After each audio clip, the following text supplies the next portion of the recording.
Hello and welcome all of you. You are watching K commerce academy with me Kunal Singhal. रात के 9 बज चुके हैं। Class 12th accountancy term 2 examination का complete syllabus हमने अपने इस चैनल पे कवर किया है। डिफरेंट प्लेलिस्ट आपको मिल जाएंगी chapter wise.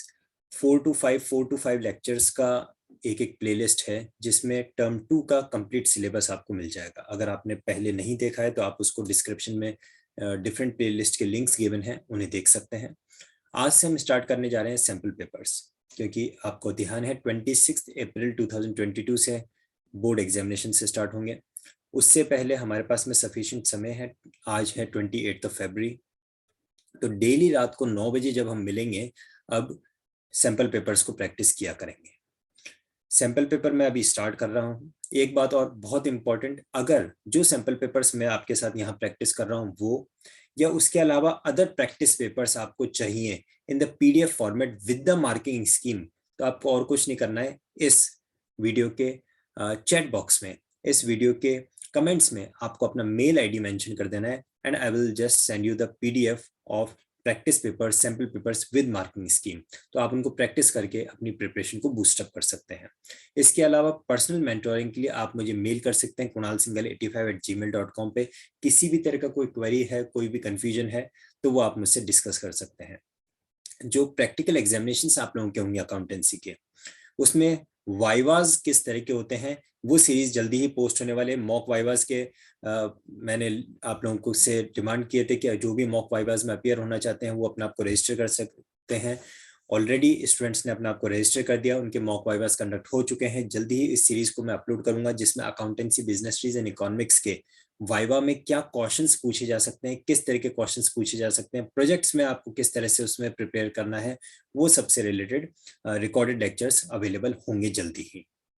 So without wasting much time, let's begin with our today's class. आज ये सैंपल पेपर आपके सामने है, प्री बोर्ड एग्जामिनेशन का 2021-22 का क्लास 12 का अकाउंटेंसी सब्जेक्ट, जिसका वेटेज कितना रहेगा आप लोगों को ध्यान है। In the examination will get a paper of 40 marks in which has to be completed in 2 hours. Total मिला के हमें 12 क्वेश्चंस इसमें मिलेंगे और ये 12 क्वेश्चंस में हमारे पास में 4 क्वेश्चंस होंगे 2 मार्क्स के, 4 क्वेश्चंस हमें मिलेंगे इसमें 3 मार्क्स के और 4 क्वेश्चंस ही हमें मिलेंगे इसमें 5 मार्क्स के। इस तरह से मिला के टोटल हमारे पास में 12 क्वेश्चंस होंगे 40 मार्क्स में। तो स्टार्ट करते हैं। अब देखिए, अगर हमने कंप्लीट पेपर आज ही किया तो इसके लिए हमें 2 आवर्स चाहिए और ये क्लास थोड़ा एक्सटेंड हो जाएगी, लंबी हो जाएगी। ऐसा हम नहीं करेंगे। 50% पेपर को हम आज सॉल्व करेंगे, रिमेनिंग 50% पेपर हम अपनी कल की क्लास में सॉल्व करेंगे। जनरल इंस्ट्रक्शंस को पढ़ना बहुत इंपॉर्टेंट होता है स्टूडेंट्स। हमेशा याद रखिए, जब कभी भी आप एग्जाम में अपियर हो रहे हैं, चाहे वो अकाउंटेंसी का या किसी और सब्जेक्ट का, जनरल इंस्ट्रक्शंस आपको जो क्वेश्चन पेपर में दे रखे हैं उन्हें आपको कॉन्सेंट्रेटेडली जरूर से पढ़ना चाहिए। I have observe this thing many times. मेरे स्कूल में इंटरनल एग्जामिनेशन हो, अदर स्कूल्स में एज एन ऑब्जर्वर मैं गया हूँ, मैंने देखा है बच्चे जैसे क्वेश्चन पेपर आया पेज को टर्न करके सिर्फ फर्स्ट क्वेश्चन के ऊपर डायरेक्टली पहुंच जाते हैं। जनरल इंस्ट्रक्शंस को वो ओवरलुक कर देते हैं। General instructions are to be given due consideration. Starting में आपको जो 15 to 20 मिनट्स रीडिंग टाइम मिलता है, the purpose of providing that reading time is just to equip yourself with the general instructions. इस पेपर में कितने क्वेश्चंस करने हैं, ऑप्शनल क्वेश्चन है या नहीं है, वर्ड लिमिट क्या रखनी है, वर्किंग नोट बनाना है या नहीं बनाना है, फॉर्मेट ड्रॉ करना है या नहीं करना है, व्हाटएवर। जनरल इंस्ट्रक्शंस को पढ़ेंगे तभी ये बातें सब क्लियर हो पाएंगी। जनरल इंस्ट्रक्शंस को आप जरूर से पढ़ा करें। अक्सर बच्चों के माइंड में क्या आता है, ये तो हमें पता ही है, ये जनरल इंस्ट्रक्शंस तो जो हमारे स्कूल में आते तो वही होंगे, बट नहीं, कई बार लास्ट मोमेंट पे भी बोर्ड को चेंजेस करता है और वो जनरल इंस्ट्रक्शंस को पढ़ के आपको पता चलेगा। सो देखिए, this question paper comprise of 2 parts A and B. There are 12 questions in the question paper. All questions are compulsory. Part A is compulsory for all the candidates and Part B has 2 options. A that is analysis of financial statements and B that is computerized accounting. तो आपको ध्यान है, computerized accounting हम नहीं करते हैं। हम normally क्या लेते हैं, फर्स्ट पार्ट तो कंपलसरी है ही जिसमें partnership, non profit organisation and company accounts हैं, और सेकंड पार्ट के लिए हम एनालिसिस ऑफ फाइनेंशियल स्टेटमेंट्स को ही नॉर्मली लेके चलते हैं। मैं भी यहाँ पे आपको एनालिसिस ऑफ फाइनेंशियल स्टेटमेंट्स वाले टॉपिक से ही क्वेश्चंस को प्रैक्टिस करवाऊंगा सिंपल पेपर में। Question number 1 to 3 and 10 are short answer type questions carrying 2 marks each. Question number 4 to 6 and 11 are short answer type questions carrying 3 marks each. तो 2 marks के questions हो गए, 3 marks के questions हो गए। इसके बाद में जो नेक्स्ट हमारे पास में होंगे 5 marks के questions होंगे। Question number 7 to 9 and 12 are long answer type questions carrying 5 marks each. There is no overall choice. इसका मतलब क्वेश्चन पेपर में आपके पास में 12 क्वेश्चंस हैं और आपको ऑल द 12 क्वेश्चंस अटेम्प्ट करने हैं। एक और इंपॉर्टेंट बात मैं बता दूं, बच्चे अक्सर क्या करते हैं, क्वेश्चन नहीं आ रहा है छोड़ दो। क्वेश्चन छोड़ना कभी भी नहीं है, आपको अटेम्प्ट जरूर करना चाहिए क्वेश्चन को। क्वेश्चन कभी कभी ऐसा हो जाता है, लाइक 2016 का मैं आपको शेयर करता हूँ इंसिडेंट। एक क्वेश्चन मिसप्रिंट आ गया था क्वेश्चन पेपर में, गलत क्वेश्चन आ गया था, वो भी 8 मार्क्स का। ये उस समय की बात है जब पूरा का पूरा 80 मार्क्स का पेपर आया करता था। टर्म 1 टर्म 2 का पैटर्न नहीं था, पूरा 80 मार्क्स का पेपर आता था। उसमें 8 मार्क्स का एक क्वेश्चन गलत आ गया। बोर्ड ने ये डिसीजन लिया कि बोनस मार्क्स उस बच्चे को मिलेंगे जिस बच्चे ने उस क्वेश्चन को अटेम्प्ट किया है। जिस बच्चे ने उस क्वेश्चन को अटेम्प्ट नहीं किया तो उसे बोनस मार्क्स नहीं मिले। तो इसलिए मैं बोल रहा हूं, जब कभी भी आप पेपर अपीयर हो रहे हैं, क्वेश्चन पेपर में जितने क्वेश्चन दे रखे हैं आपको अटेम्प्ट सारे करने हैं। You should not leave a single question to be unanswered. However, an internal choice has been provided in question 3 questions of 3 marks and 1 marks of 5 questions. तो 3 नंबर के क्वेश्चंस में भी आपको चॉइस, इंटरनल चॉइस दे रखी है और 5 mark के एक क्वेश्चन में आपको इंटरनल चॉइस दे रखी है। अब यहाँ पे एक इंपॉर्टेंट बात, मैंने जैसे कि कहा कि आपको सारे क्वेश्चन अटेम्प्ट करने हैं, तो आप कहेंगे सर 5 मार्क्स का जो क्वेश्चन है उसमें हमें चॉइस दे रखी है, ए या बी में से कोई हमें एक करना होता है, तो क्या ये भी 2 करें? नहीं। अब इसमें सपोज कीजिए आपने दोनों कर दिए, तो बोर्ड की कॉपी चेक होते समय सिर्फ फर्स्ट वाला ऑप्शन चेक किया जाएगा, सेकंड वाले चेक नहीं किया जाएगा। मे बी पॉसिबल कि आपका फर्स्ट वाला गलत हो, सेकंड वाला सही हो, लेकिन नहीं। तो जहां ऑप्शनल क्वेश्चंस हैं, ऑप्शनल वाले में से आपको सिर्फ वही क्वेश्चन करना है जो आपको आता है। लेकिन जहां पे ऑप्शन नहीं है, जहां पे चॉइस नहीं है, वहां पे आपको सारे क्वेश्चंस करने होते हैं, राइट। अब शुरू करते हैं हम अपना पेपर। सबसे पहला क्वेश्चन हमारी स्क्रीन पे फ्लैश हो रहा है and this is from part A. Part A में हमें non profit organisation, partnership firm और कंपनी अकाउंट से रिलेटेड क्वेश्चंस मिलते हैं। तो इसको मैं स्क्रीन को, चलिए इसको रीड कर लेते हैं। Following information has been provided by messrs Achyut health care. You are required to calculate the amount of medicines consumed during the year 2020-21. 2020-21 में कितनी मेडिसिन कंज्यूम की गई हैं, जो नीचे इंफॉर्मेशन दे रखी है उसमें से हमें ये कैलकुलेट करना है। ये क्वेश्चन है नॉन प्रॉफिट ऑर्गेनाइजेशन के चैप्टर में से, कॉस्ट ऑफ मटेरियल कंज्यूम्ड या फिर कंज्यूमेबल स्टोर्स जो हमने पढ़ा था।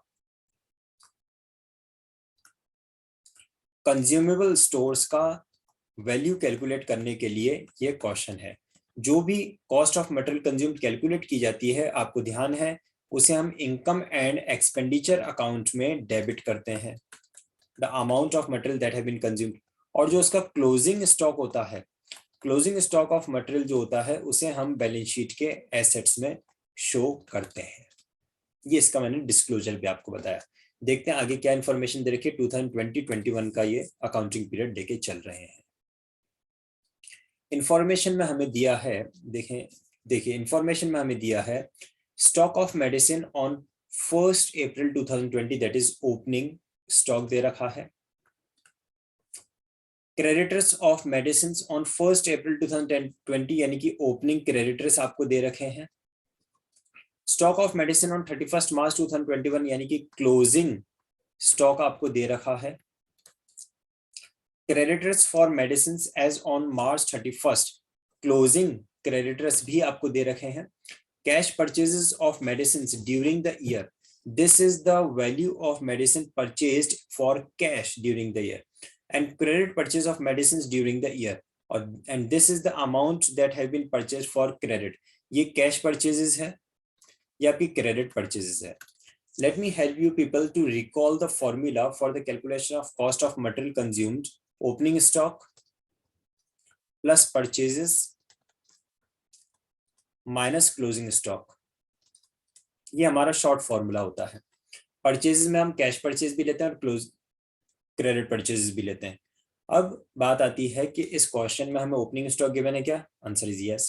क्या हमें इस क्वेश्चन में क्लोजिंग स्टॉक गिवन है? Answer is yes. क्या हमें इस क्वेश्चन में कैश परचेज का अमाउंट गिवन है? Answer is yes. क्या हमें क्वेश्चन में क्रेडिट परचेज का अमाउंट गिवन है? Answer is yes. एक बार थोड़ा सा यहाँ अलाइनमेंट गड़बड़ है, मैं वापस से क्लियर कर देता हूँ हमें कौन कौन सा आइटम लेना है। देखिए, एक तो है ओपनिंग स्टॉक, इसके बाद में हमारे पास में है क्लोजिंग स्टॉक, नहीं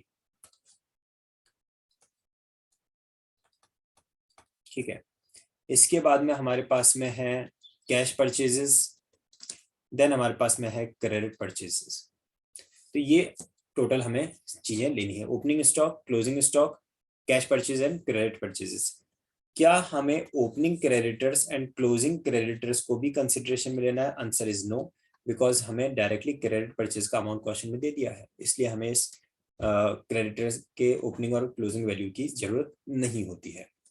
राइट, तो चलते हैं हम अपनी आंसर बुक की तरफ और इसमें हम सॉल्व करेंगे हमारा first question, that is question number 1। Cost of sports material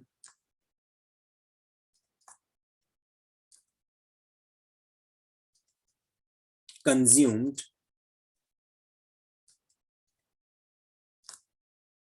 equals to opening stock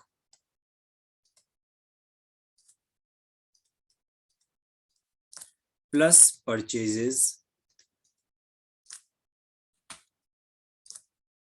minus closing stock।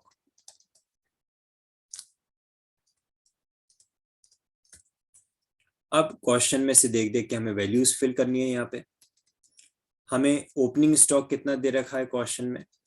The opening stock of medicine is given as 15 lakh and closing stock हमें कितना दे रखा है? देखिए, तो क्रेडिटर हो गया आपका सेकंड वाला, तो देन थर्ड वाला stock of medicine on 31st March. Closing stock is given to us as 10 lakh, opening stock 15 lakh, closing stock 10 lakh. 15 lakh minus 10 lakh, मैं वैल्यूज इंसर्ट कर रहा हूँ। अभी हम परचेज का अमाउंट लेंगे। अब परचेज कौन सा वाला, कैश परचेज या क्रेडिट परचेज? तो दोनों तरह का। हमें क्वेश्चन में कैश परचेज की वैल्यू भी दे रखी है और क्रेडिट परचेज की वैल्यू भी दे रखी है। कैश परचेज का अमाउंट हमें क्वेश्चन में गिवन है कितना? ₹2 लाख। और क्रेडिट परचेज का अमाउंट हमें गिवन है क्वेश्चन में कितना? ₹6 लाख। ये कैश परचेज, ये क्रेडिट परचेज, तो दोनों का दोनों हम टोटल लेंगे तो हो जाएगा 8 लाख रुपीज का।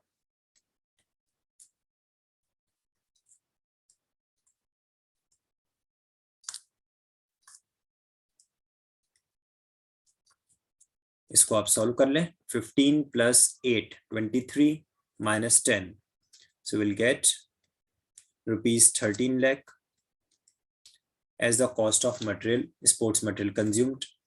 अगर आपसे क्वेश्चन में इसका डिस्क्लोजर पूछा जाता है, so this will be the amount shown on the debit side of income and expenditure account।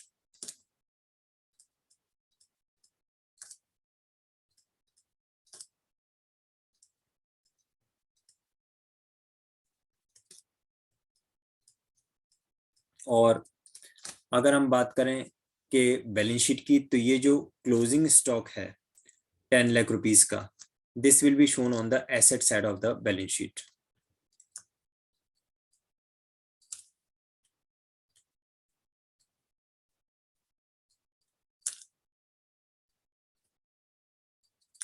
Right, ये हो गया हमारा क्वेश्चन नंबर 1। बढ़ते हैं आगे। किसी तरह का कोई कंफ्यूजन, कोई डाउट लगता है तो आप कमेंट में लिख सकते हैं, पूछ सकते हैं मुझे directly.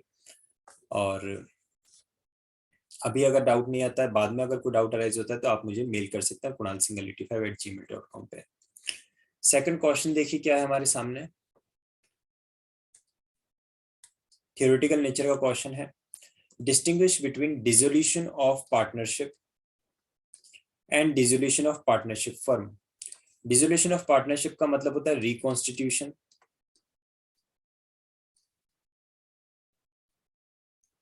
And dissolution of partnership firm का मतलब होता है क्लोजर ऑफ बिजनेस। हमें इसमें डिस्टिंग्विश करना है किस बेसिस पे? सबसे पहले तो settlement of assets and liabilities के बेसिस पे, और दूसरा हमें करना है इकोनॉमिक रिलेशनशिप के बेसिस पे। ठीक है, तो इसका आंसर हम लिखेंगे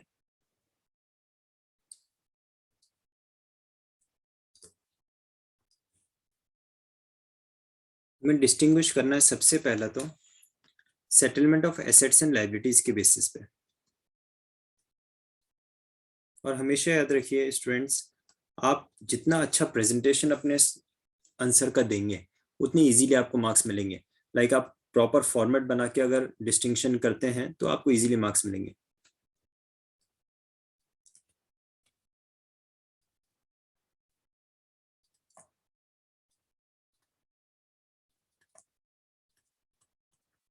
settlement of assets and liabilities की अगर हम बात करें, सो डिसोल्यूशन ऑफ पार्टनरशिप, जिसको हम रिकॉन्स्टिट्यूशन ऑफ पार्टनरशिप फर्म भी कहते हैं, वहां पे क्या होता है? Assets are revaluate and liabilities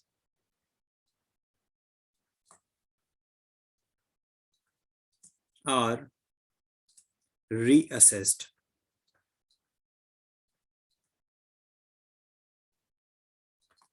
And any profit or loss on account of revaluation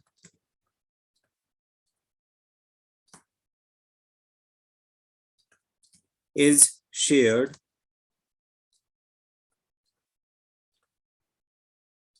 in old profit sharing ratio. लेकिन अगर हम बात करें डिसोल्यूशन ऑफ पार्टनरशिप फर्म, या फिर जिसको हम कहते हैं डिसोल्यूशन ऑफ फर्म, या फिर जिसे हम कहते हैं closure of the business, the assets are realized and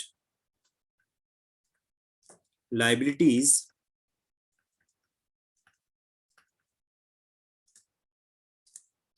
are paid off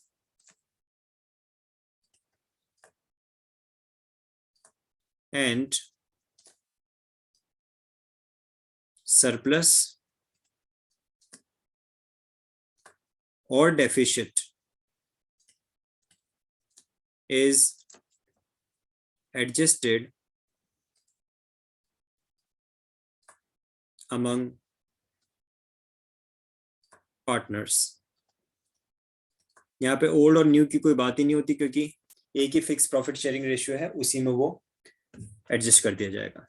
अगर मैं बात करूं सेकंड पॉइंट की, दैट इज जहां पे economic relationship among the partners की बात हो रही है,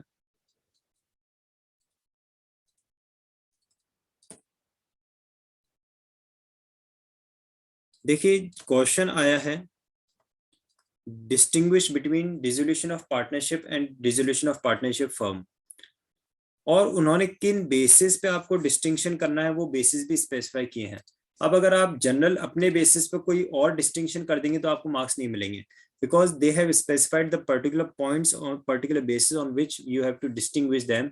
तो वही हमें यहाँ पे मेंशन करने पड़ेंगे, प्रेजेंट करने पड़ेंगे पॉइंट्स। सो इकोनॉमिक रिलेशनशिप की अगर मैं बात करूं तो where dissolution of partnership is there, जहां रिकॉन्स्टिट्यूशन ऑफ पार्टनरशिप फॉर्म होता है, it only results in change in economic relationship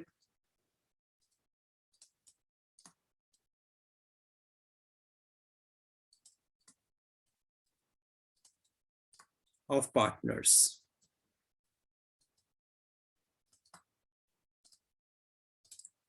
लेकिन अगर हम बात करें डिसोल्यूशन ऑफ पार्टनरशिप फर्म की, जहां पे बिजनेस क्लोज हो रहा है, So the economic relationship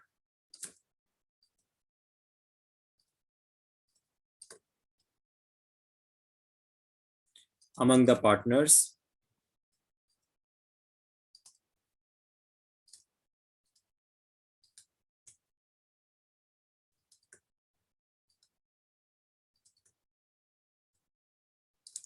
comes to an end.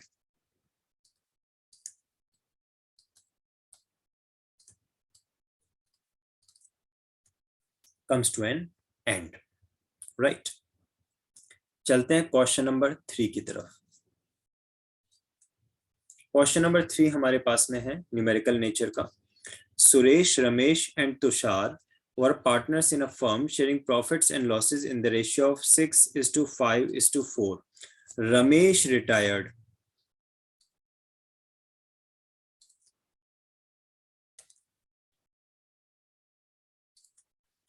And his capital, after making adjustments on account of reserves, revaluation of assets and reassessment of liabilities, stood at rupees 2,50,400. जिस partner का retirement हुआ है उसका total share बन रहा है 2,50,400 का. Suresh and Tushar agreed to pay him rupees 2,90,000. 2,90,000 rupees तो उसे हम टोटल दे रहे हैं, जबकि बन कितना रहा था उसका 2,50,400. तो ये एक्स्ट्रा अमाउंट क्यों दिया जा रहा है? आप ये देखिए, जब उसका शेयर बन रहा है 2,50,400 and the continuing partners are paying him rupees 2,90,000.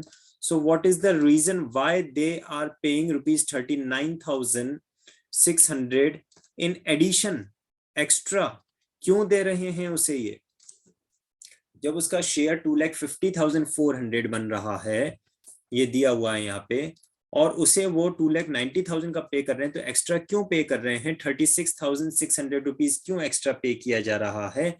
The only reason is pass journal entry for the treatment of goodwill. This extra amount have been paid to this retiring partner on account of his share of goodwill. तो आपको ये समझ में आ गया होगा कि उसका share of goodwill कितना हो रहा है, 39,600. अब बात ये आती कि ये 39,600 कहां से आएगा? तो कंटिन्यूइंग पार्टनर से आएगा, यानी कि सुरेश और तुषार में से. किस रेशियो में आएगा? उनके गेनिंग रेशियो में आएगा. और गेनिंग रेशियो अगर क्वेश्चन में कुछ ना दिया हो तो जो ओल्ड रेशियो है दैट इज 6:4, उसी को हम गेनिंग रेशियो मान लेते हैं. जब मैं 6:4 के रेशियो में 39,600 को डिवाइड करता हूं, 39,600 को जब आप 6:4 के रेशियो में डिवाइड करेंगे, हमारे पास में आएगा 23,760 एंड 15,840. टोटल कितना दिया जाएगा रमेश को? 39,600. और सुरेश और तुषार से लिया कितना कितना जाएगा? 23,760 and 15,840 in their gaining ratio. Journal entry क्या होगी? The journal entry will be gaining partners capital account debited to sacrificing partners capital account. या फिर हम दूसरे वर्ड्स में कह सकते हैं, जर्नल एंट्री होगी continuing partners capital account debited to retiring partners capital account. Question number 3, continuing partners के नाम है रमेश, सॉरी एक बार वापस कंफर्म कर लेते हैं, आई थिंक सुरेश है, रमेश का तो रिटायरमेंट हो रहा है. Suresh and Tushar.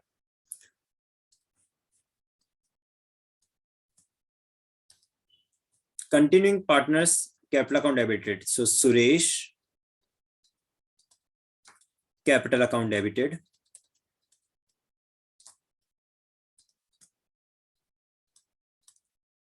Tushar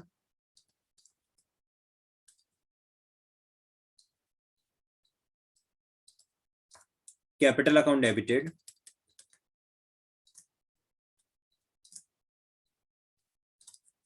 to Ramesh capital account. Being capital accounts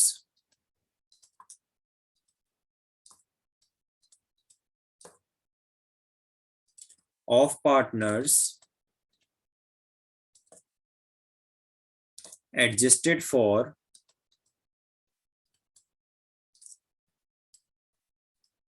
goodwill। Ramesh को कितना मिलेगा? 39,600 रुपीज रमेश को मिलेगा। हमने अभी निकाला था ना, उसका शेयर बन रहा था 2,50,400 का। हमने उसको एक्स्ट्रा पेमेंट किया, तो हमने जो एक्स्ट्रा पेमेंट किया वो किस बात का पे किया? हमने उसको गुडविल का पे किया। कितना पे किया हमने उसे extra? We had paid him ₹39,600। और ये 39,600 दोनों पार्टनर्स से हम किस रेशियो में लेंगे? उनके गेनिंग रेशियो में, that is ₹15,840 from Tushar and 23,760 from Suresh. ध्यान रखिएगा स्टूडेंट्स, गुडविल का जो ट्रीटमेंट होता है वो होता है गेनिंग एंड सैक्रिफाइसिंग रेशियो में, तो वही हमने यहाँ पे लिया है। अब एक मोस्ट इंपॉर्टेंट चीज, चाहे आपको एक ही एंट्री क्यों नहीं करनी हो, लेकिन उस पर फॉर्मेट जरूर ड्रॉ किया जाना चाहिए। It is of utmost important कि आप फॉर्मेट जरूर ड्रॉ करें। अगर आप फॉर्मेट ड्रॉ नहीं करते तो ज्यादा कुछ नहीं होगा, आपके 25% मार्क्स डिडक्ट हो जाएंगे, और 25% मार्क्स तो मायने रखते हैं। ये क्वेश्चन है 3 मार्क्स का, अगर आप सही करते हैं और उसके बावजूद भी अगर आपको इसमें 2 मार्क्स ही मिलते हैं, तो it will be a great loss. तो हमेशा याद रखिए फॉर्मेट जरूर ड्रॉ किया जाए, और प्रॉपर फॉर्मेट ड्रॉ करने पर आपको पूरे मार्क्स मिलेंगे एग्जाम में। किसी तरह का कोई कंफ्यूजन, कोई डाउट किसी के माइंड में अराइज हो तो जरूर से पूछिएगा कमेंट में। बढ़ते हैं हम क्वेश्चन नंबर 4 की तरफ। क्वेश्चन नंबर 4 हमारे पास में है, from the following information given by modern dance academy calculate the amount of subscription received during the year 2020-21। हमने 2020-21 में कितना सब्सक्रिप्शन का अमाउंट रिसीव किया है ये कैलकुलेट करने के लिए कह रहा है। कितना अमाउंट आपको इनकम एंड एक्सपेंडिचर अकाउंट में एक्रू हो रहा है वो नहीं पूछा है, बल्कि हमने करंट ईयर में रिसीव कितना किया है वो पूछा गया है। तो आपको ध्यान है, जब कभी भी आपको सब्सक्रिप्शन से रिलेटेड क्वेश्चन मिलेगा तो आपको क्या करना होगा? आपको सब्सक्रिप्शन अकाउंट बनाना होगा। मैंने पढ़ाया है आपको, सब्सक्रिप्शन अकाउंट बनाएंगे, और सब्सक्रिप्शन अकाउंट में टोटल ज्यादा नहीं, आपको सिर्फ 6 हेडिंग्स लिखनी है, और उसके बाद में उन हेडिंग्स के आपको क्या करने हैं? फिल इन द ब्लैंक्स की तरह से उनमें अमाउंट फिल कर देने हैं। लास्ट जो आपका बैलेंसिंग फिगर आएगा that will be considered to be the answer for the solution, right. तो शुरू करते हैं हम लोग। ये हमने बनाया है सब्सक्रिप्शन अकाउंट का एक फॉर्मेट।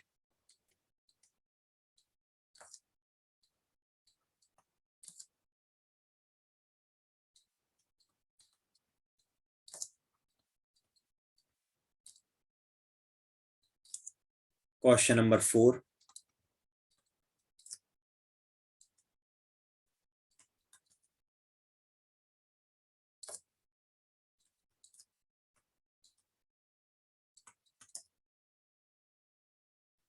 अगर आप पहली बार इस चैनल पे इस वीडियो को देख रहे हैं, आप इस चैनल पे नए आए हैं, तो एक बात जरूर ध्यान रखें, class 12th accountancy term 2 examination 2022 का 100% सिलेबस, सभी चैप्टर्स के सभी टॉपिक्स मैंने यहाँ पे कवर किए हैं।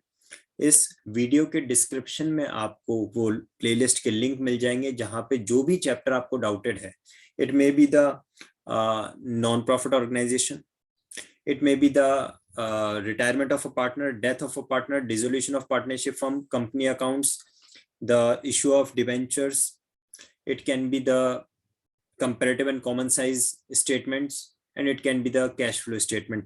मैंने 100% सिलेबस यहाँ पे कवर करवाया है। तो आपको अगर किसी भी चैप्टर में कोई डाउट है तो आप प्लेलिस्ट में इस डिस्क्रिप्शन में जो लिंक गिवन है उस पर्टिकुलर प्लेलिस्ट को ओपन करें और चैप्टर्स को पढ़ें, प्रैक्टिस करें, राइट। अभी तो हमारी ये सैंपल पेपर सीरीज चल रही है। अब सब्सक्रिप्शन अकाउंट जब हम बनाते हैं तो सबसे पहला हम क्या लिखते हैं? हमारे पास में होता है बाय कैश, यानी कि जो अमाउंट हमें रिसीव हुआ। फिर होता है बाय आउटस्टैंडिंग, यानी कि जो अमाउंट हमें रिसीव नहीं हुआ। और इसके अपोजिट में भी आता है टू आउटस्टैंडिंग, यानी कि जो अमाउंट हमें रिसीव नहीं हुआ। इसके सामने आता है बाय एडवांस, यानी कि जो अमाउंट हमें एडवांस में रिसीव हो गया। उसके अपोजिट में आता है टू एडवांस, यानी कि जो अमाउंट हमें एडवांस में रिसीव हो गया। और लास्टली हमारे पास में होता है to income and expenditure account, यानी कि amount accruing for the current accounting period. Right. अब बात आती है कि जो दो ऊपर वाले हैं ये ओपनिंग हो जाएंगे, यानी कि ब्रॉड डाउन बैलेंस हो जाएंगे, और जो नीचे वाले हैं ये क्लोजिंग हो जाएंगे, यानी कि कैरिड डाउन बैलेंस हो जाएंगे। राइट। अमाउंट फिल कर देंगे। इसमें क्वेश्चन ने क्या पूछा है आपको ध्यान है, अभी अभी हमने क्वेश्चन को रीड किया तो उन्होंने कहा था करंट ईयर में हमें सब्सक्रिप्शन का कितना अमाउंट मिला है वो हमें कैलकुलेट करने के लिए कहा, यानी कि ये पर्टिकुलर फिगर हमें कैलकुलेट करना है, the amount of subscription received हमें कैलकुलेट करना है इस क्वेश्चन में। देखते हैं क्वेश्चन में क्या क्या इन्फॉर्मेशन दे रखी है, बस उस फिल इन द ब्लैंक्स को आपको इस फॉर्मेट में फिल करना है। सबसे पहला हमें गिवन है यहाँ पे subscriptions credited to income and expenditure account for the year ending 31st March 2021 amounted to rupees 3 lakh and each member is required to pay an annual subscription of rupees 3000. Current accounting period में 3 lakh rupees का amount है जो income and expenditure account में credit किया गया है, और हर member ने 3000 रुपीस का जो सब्सक्रिप्शन है वो दिया है। तो इसके अकॉर्डिंगली हम ये मान सकते हैं कि हमारे पास में टोटल 100 मेंबर्स हैं इस नॉन प्रॉफिट ऑर्गेनाइजेशन के। खैर हमें फिलहाल तो इस 3 लाख रुपीज से मतलब है, 3 लाख हम लिखेंगे कहाँ पे, इनकम एंड एक्सपेंडिचर अकाउंट के सामने, rupees 3 lakh the amount of subscription credited to income and expenditure account. Next information हमें क्या दे रखी है क्वेश्चन में, subscriptions in arrear on 1st April 2020, 1st April 2020 का मतलब है ओपनिंग डेट की बात कर रहा है, अमाउंटेड रुपीज 16,000। एरियर का मतलब होता है आउटस्टैंडिंग, यानी कि ओपनिंग के आउटस्टैंडिंग सब्सक्रिप्शन है 16,000 के, ओपनिंग के आउटस्टैंडिंग सब्सक्रिप्शन है 16,000 के। राइट। फॉर्मेट अगर आपको याद है तो बस फिल इन द ब्लैंक्स ही तो करने होते हैं। आगे देखिए क्या लिखा है क्वेश्चन में, during the year 2020-21 10 members made partial payment of 26,000 towards subscription. 8 members failed to pay the annual subscription amount and 5 members paid the subscription amount for the year 2021-22. तो ये वाला तो हटा देते हैं, पहले जो 21-22 वाला है आपको ध्यान है अभी अभी हमने पढ़ा था टोटल 100 मेंबर्स हैं, each member is paying rupees 3000, यानी कि अगर ये बोल रहे हैं 5 members paid the amount of 2021-22 in advance, तो ये क्या हो गया आपका 5 × 3000 rupees 15,000 will be considered to be the subscriptions received in advance। 5 members ने 3000 रुपीज की रेट से आपको 2021-22 यानी कि आने वाले साल का अभी से दे दिया, तो ये क्या हो गया आपका subscription received in advance at the end 15,000 rupees का। इसे लिखेंगे हम subscriptions received at the end, subscriptions received in advance at the end हम लिखेंगे यहाँ पे 15,000 रुपीज का। और ये 15,000 कैसा है अभी अभी हमने कैलकुलेट किया था, 5 मेंबर्स ने 3,000 रुपीज की रेट से एडवांस में दे दिया। अब देखिए टोटल 6 हैं, 6 में से 3 हेडिंग्स तो भर चुके हैं, 2 और हम भरेंगे, बाकी फिर एक बैलेंसिंग फिगर हो जाएगा।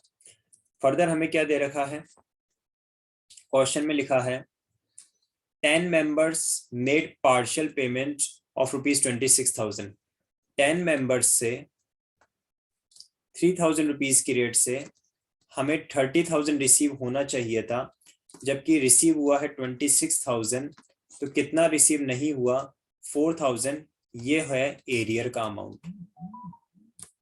इसके अलावा 8 members failed to pay the subscription amount, 8 members से at the rate of 3000 24,000 rupees ये भी एरियर में है.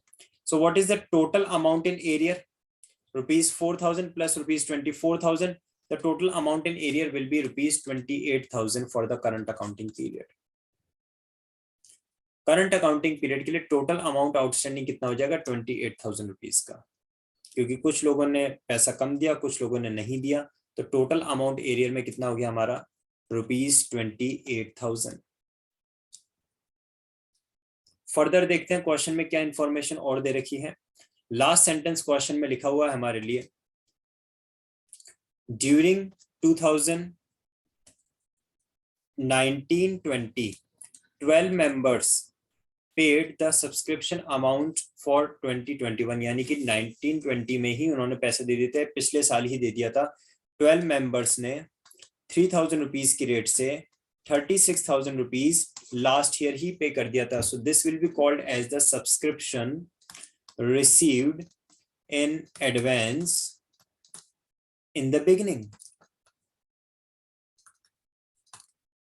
in the opening. तो ओपनिंग एडवांस सब्सक्रिप्शन का अमाउंट हमें क्वेश्चन में कितना दे रखा है? 36,000 रुपीज का. इसे हम लिख देंगे यहाँ पे. सारे भर गए. अब जो एक बचा है आपके पास वो बैलेंसिंग फिगर आ जाएगा. हमारा डेबिट साइड का टोटल है 3,31,000 और हमारा क्रेडिट साइड का टोटल अगर हम देखें तो 3,31,000 में से हम लेस करेंगे 6 and 8 14 4 and 1 4 and 2 6. ये हुआ आपका 56 and 8 64. 11 minus 4 7, 12 minus 6 6 and 2. 2,67,000 is the amount of subscription received during the current accounting period. ये हमारा बैलेंसिंग फिगर आया है. ये हुआ हमारा क्वेश्चन नंबर 4. किसी तरह का कोई कंफ्यूजन, कोई डाउट हो तो जरूर से पूछिएगा. आगे बढ़ते हैं.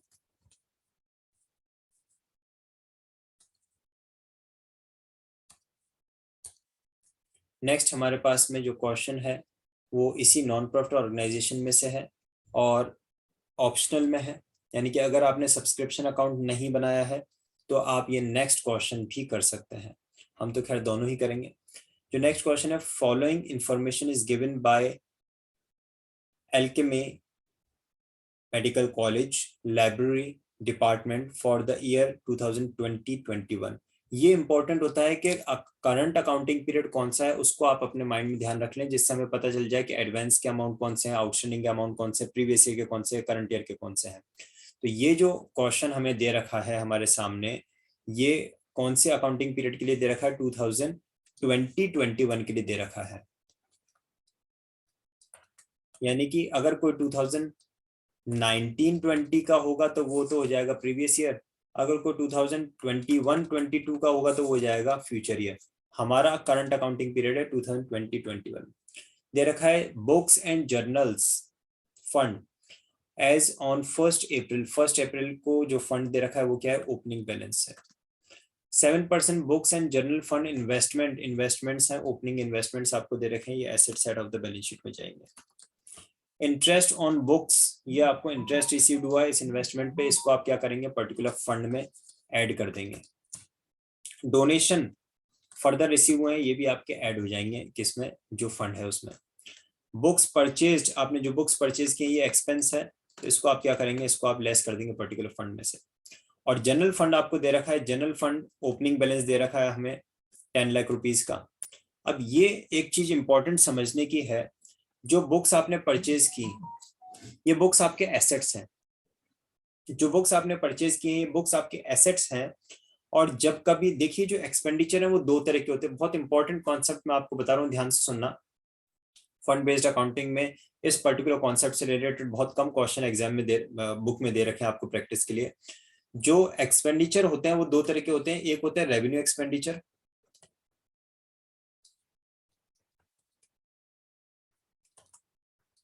like payment of salary, payment of sport expenses, payment of tournament expenses, payment of match fund, ये revenue expenditures। दूसरे होते हैं capital expenditure,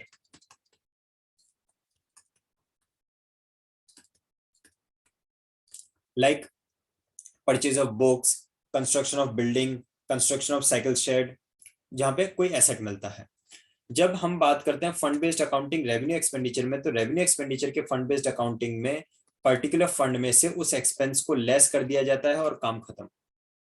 लेकिन कैपिटल एक्सपेंडिचर में जब हम पर्टिकुलर स्पेसिफिक फंड में से तो उस एक्सपेंस को लेस करते हैं और जनरल फंड जो हमारा होता है उसमें सेम अमाउंट वो ऐड भी करते हैं।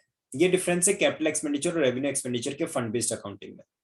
तो यहाँ पे ये कौन सा वाला एक्सपेंडिचर है, यहाँ पे हमने बुक्स परचेज की हैं स्टूडेंट्स, और जो बुक्स हैं वो एसेट्स होते हैं, एसेट्स होते तो ये कैपिटल एक्सपेंडिचर है। यानी कि जितना अमाउंट आपने बुक्स का परचेज किया 70,000 का, ये 70,000 आप लेस तो करोगे फंड में से, लेकिन यही सेम, तो यहाँ तो ये लेस होगा, लेकिन यही सेम 70,000 रुपीज एड भी हो जाएगा किसमें, जनरल फंड में। यही सेम 70,000 रुपीज जनरल फंड में ऐड भी हो जाएगा। क्यों? क्योंकि ये purchase of books capital expenditure का पार्ट बनता है, राइट। आगे देखते हैं क्वेश्चन हमसे डिमांड क्या कर रहा है।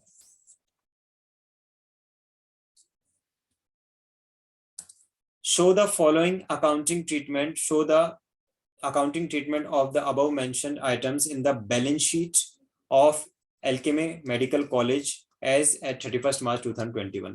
हमें क्लोजिंग बैलेंस शीट में ये सारे आइटम्स को डिस्क्लोज करना है, शो करना है, रिप्रेजेंट करना है। तो शुरू करते हैं हम अपने क्वेश्चन की शुरुआत कहाँ से करेंगे। हम शुरुआत करेंगे इस क्वेश्चन की बैलेंस शीट का फॉर्मेट बनाएंगे, और बैलेंस शीट के फॉर्मेट में सबसे पहले हम लिखेंगे ओपनिंग जनरल फंड को, बुक्स एंड जनरल का फंड, और जो जनरल कैपिटल फंड है वो भी हमें यहाँ पे लिखना पड़ेगा। जनरल फंड तो हमें दे रखा है कितना का, 10 लाख रुपीज का। और देखिए मैं दिखाता हूँ आपको, जनरल फंड तो है हमारा 10 लाख रुपीज का, और जो बुक्स एंड जनरल फंड है वो है हमारा 4,50,000 रुपीज का। शुरू करते हैं। सबसे पहले एक फॉर्मेट ड्रॉ करेंगे।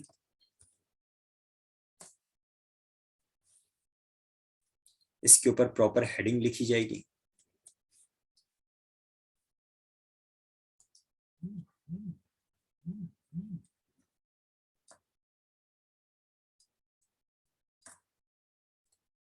क्या ये कंप्लीट बैलेंस शीट है? Answer is no.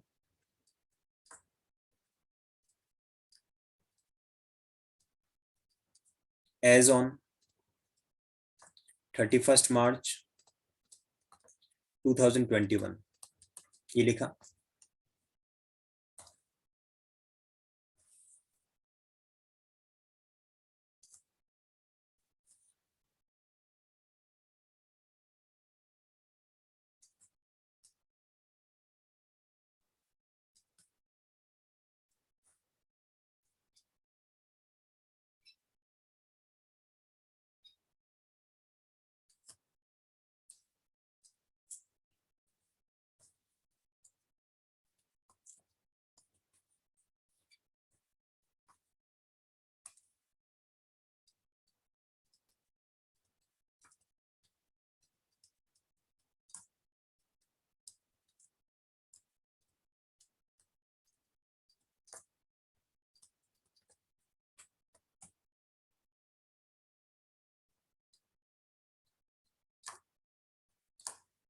General fund को हम कैपिटल फंड भी कहते हैं। आई होप आप सबको याद हो गई ये बात।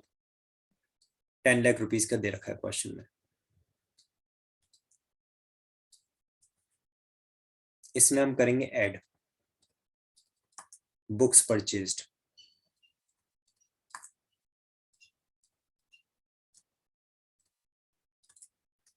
और उसके बाद में आएगा हमारा स्पेसिफिक फंड।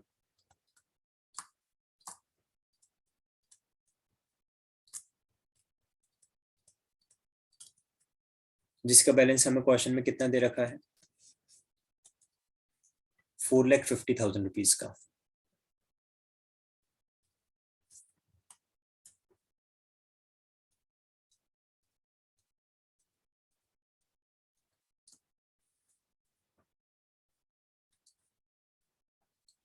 बुक्स हमने कितने की परचेज की हैं, बुक्स परचेज्ड ₹70,000,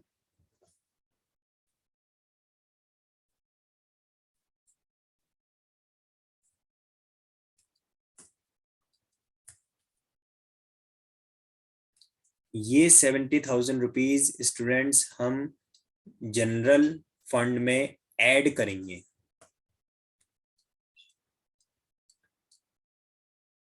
और आउटर कॉलम हो जाएगा 10,70,000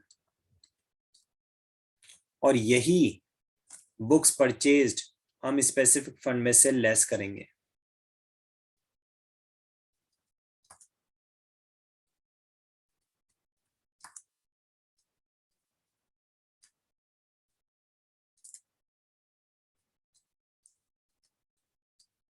और हमारे पास में बचेगा 3,80,000। इसके अलावा अगर हम बात करें एसेट साइड की, तो यहाँ पे सबसे पहले लिखा जाएगा जर्नल एंड बुक्स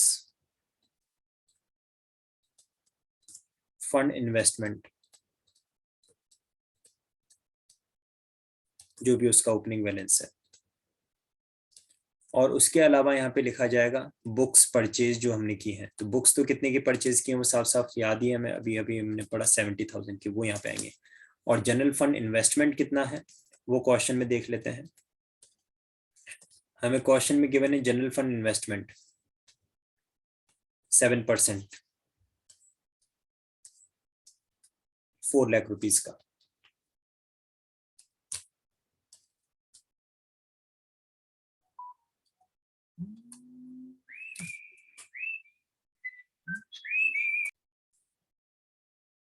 अब देखिए हमने ओपनिंग फंड लिख दिया, इन्वेस्टमेंट को भी लिख दिया,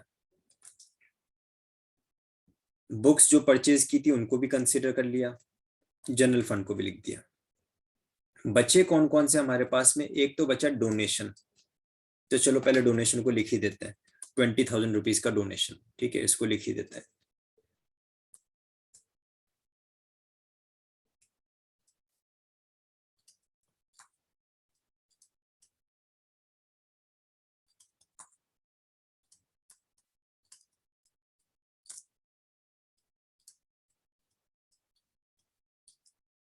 ये हो गया 4 लाख। फॉर्मेट को एक्सटेंड कर लें थोड़ा सा, जगह कम पड़ेगी।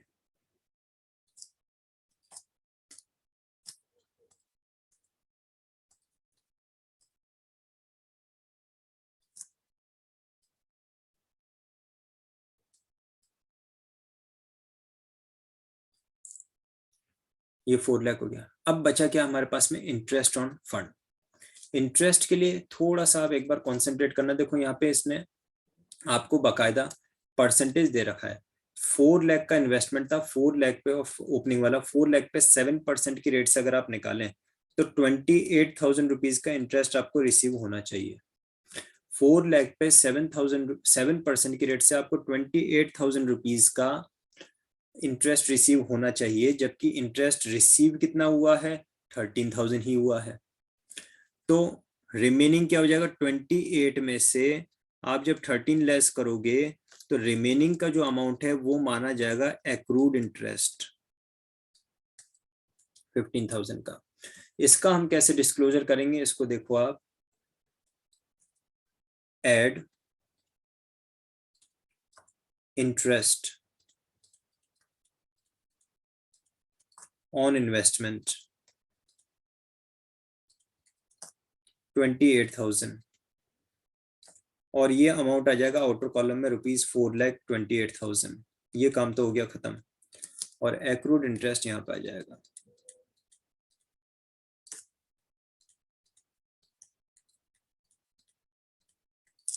जो कि होगा 28 माइनस 13, 15,000 रुपीज का ये एक्रूड इंटरेस्ट एसेट्स में। यहाँ पे हमारा कंप्लीट हुआ the disclosure of all the items of fund based accounting in the balance sheet. Capital expenditure से रिलेटेड वाला फंड बेस्ड अकाउंटिंग मैंने यहाँ पे आपको एक्सप्लेन किया है। पूरे सॉल्यूशन को आप तसल्ली से दोबारा से देखें, कोई कंफ्यूजन कोई डाउट लगता है तो कमेंट में आप लिखिए। इसके बाद में आगे अगर हम बढ़ते हैं तो नेक्स्ट क्वेश्चन हमारे पास में आता है जो कि है पार्टनरशिप से रिलेटेड। तो देखिए आज की क्लास को मैं यहीं पे स्टॉप कर रहा हूँ। टोटल हमने 4 क्वेश्चंस को डिस्कस किया है। इन 4 क्वेश्चंस को आप दोबारा से, रिकॉर्डेड क्लास तो अवेलेबल रहेगी चैनल पे, है ना, तो आप दोबारा देखना। और अगर आपको ये प्रैक्टिस पेपर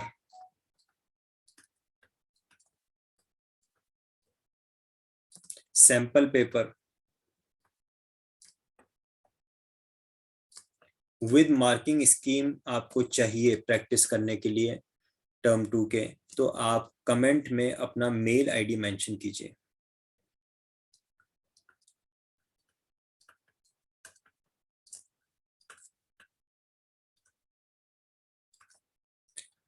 जिससे कि मैं आपको डायरेक्टली ये पीडीएफ्स मेल कर दूंगा। फिर आप अपने घर पे भी प्रैक्टिस कर सकते हैं इन क्वेश्चंस को, और इनके सॉल्यूशंस में अगर डाउट आता है तो खैर मैं यहाँ पे तो डेली रात को 9 बजे मिलता ही हूँ। इसके अलावा और कोई क्वेरी आता है आपके माइंड में तो आप मुझे मेल कर सकते हैं kunalsinghal85@gmail.com पे।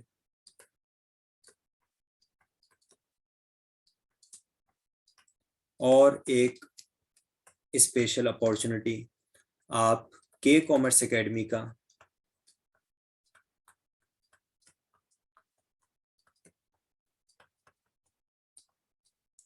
टेलीग्राम चैनल ज्वाइन कीजिए,